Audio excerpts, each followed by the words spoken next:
Konumuz Kürt halkı, dili ve tarihi ama asıl odak noktamız Kürtçenin bilim ve eğitim dili olup olamayacağı sorusu ve bu konudaki tartışmalar değil mi? Aynen öyle. Hem tarihsel boyutlara hem de günümüzdeki durumu ele alıyor metin. Amacımız da bu kaynak metnin sunduğu tarihsel kökleri, dilin kendi içindeki zenginliği ve toplumsal talepleri sizin için biraz daha anlaşılır kılmak. Tabii kaynak metin öncelikle Kürtlerin Mezopotamya'daki o köklü geçmişini, dilin kendine özgü yapısını ve kültürel sürekliliğini vurguluyor. Hı hı. Ve metnin ana tezi şu aslında, Kürtçenin bilimsel alandaki potansiyeli var ama siyasi faktörler yani engeller nedeniyle bu tam olarak ortaya çıkamıyor. Anladım. İşte bu argümanları ve dayanak noktalarını açacağız şimdi. Harika, o zaman başlayalım. Şimdi size sunulan metne göre Kürt tarihi ta Medlere kadar gidiyor. Yani bayağı eski bir kökenden bahsediyoruz. Evet, antik döneme bir gönderme var. Sonrasında Roma, Bizans, Sasani ve özellikle Osmanlı dönemlerinde Kürtlerin genellikle kendi içlerinde özerk yapılarla var oldukları belirtiliyor. O özerklik vurgusu önemli. Metin mesela 1847-1867 arasındaki eyaleti Kürdistan gibi Osmanlı kayıtlarındaki örneklere işaret ediyor. Bir de Mervaniler, Eyyubiler gibi tarihsel Kürt devletleri var. Evet. İşte bu örnekler metinde şey için kullanılıyor. Sadece biz buradaydık demek için değil. Nasıl yani? Yani Kürtlerin sadece bir etnik grup olmadığını aynı zamanda tarihsel süreçte siyasi bir özne, bir aktör olduğunu göstermek için.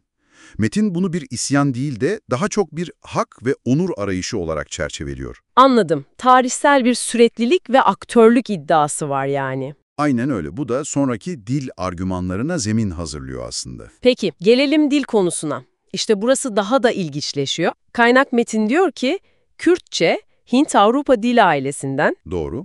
Kurmanji, Sorani, Zazaki gibi temel lehçeleri var ve burası çok dikkat çekici. Yaklaşık 900 bin kelimelik bir sözcük haznesine sahip olduğu iddia ediliyor. Evet, bu rakam oldukça iddialı 900 bin kelime. Yani bu dilin potansiyel zenginliği ve bilimsel yeterliliği konusunda ciddi bir argüman sunuyor aslında.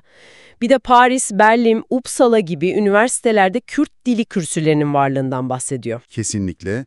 Metne göre Kürtçenin dil bilgisi yapısı da, mesela nesne-yüklem uyumu, fiil çekimlerindeki zenginlik, bilimsel metinlerin gerektirdiği o netliğe, hassasiyete uygun.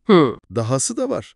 Kaynak, Fakî Teyran, Melaye Ciziri, Ehmede Hani gibi klasik Kürt düşünürlerinin, şairlerinin medreselerde Kürtçeyi kullandığını söylüyor. Ama sadece şiir için değil. Ne için mesela? Felsefe, mantık, astronomi, hatta matematik gibi alanlarda da bir anlatım dili olarak kullanmışlar. Özellikle Ehmede Hani'nin Memuzin eseri. Evet, o çok bilinir. O sadece bir aşk destanı değil, aynı zamanda felsefi derinliği olan, ulusal bilinci işleyen bir metin olarak öne çıkarılıyor.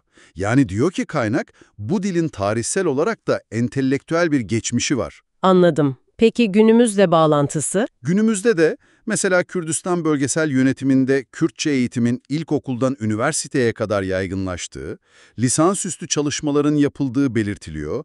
Bu da potansiyelin güncel bir kanıtı gibi sunulmuş. Peki, bütün bunlar ne anlama geliyor şimdi? Kaynak metin dil ile kimlik arasında çok güçlü bir bağ kuruyor sanki. Dil eşittir kimlik gibi. Aynen öyle görüyor. Türkiye'deki geçmişteki yasaklara değiniyor. Hani 1980'lerde Kürdüm demenin bile suç sayıldığı dönemlere. Evet. Buna rağmen bugün milyonlarca insanın ana dilde eğitim talep ettiğini söylüyor. Hatta bir araştırma verisi de var. Sosyopolitik Saha Araştırmaları Merkezi'nin 2023 verisi. Ne diyor o veri? Katılımcıların %86,7'si yani çok büyük bir çoğunluk çocukları için Kürtçe eğitim istiyor diyor. Vay, bu yüksek bir oran gerçekten. Bir de dengbejlik geleneği var değil mi? Sözlü tarih aktarıcıları. Evet. Denkbejlik de metinde Kürtlerin yaşayan belleği, kültürel direnişin bir sembolü olarak vurgulanıyor. Peki, tüm bunlardan sonra metnin vardığı ana sonuç ne? Sonuç şu, eğer Kürtçe bugün bir bilim dili olarak beklenen yerde değilse, bunun sebebi dilin kendisinin yetersizliği değil, önündeki siyasi ve yapısal engeller. Yani sorun dilde değil, sistemde mi diyor? Tam olarak öyle. Kürdistan bölgesindeki adımlar, okullar, üniversiteler, hatta UNESCO destekli terminoloji projeleri ve diasporanın çabaları bu engelleri aşma yönündeki girişimler olarak gösteriliyor. Anladım. Metin diyor ki, ihtiyaç duyulan şey bilimsel terminolojiyi geliştirmek, akademik yayınları teşvik etmek ve Kürtçeyi eğitim sistemine tam olarak entegre etmek. O zaman şöyle bir özetleyebilir miyiz? Elimizdeki kaynak diyor ki, Kürtlerin köklü bir tarihi, zengin bir dili var. Evet, Ama bu dilin tam potansiyeline ulaşmasının önünde politik engeller bulunuyor.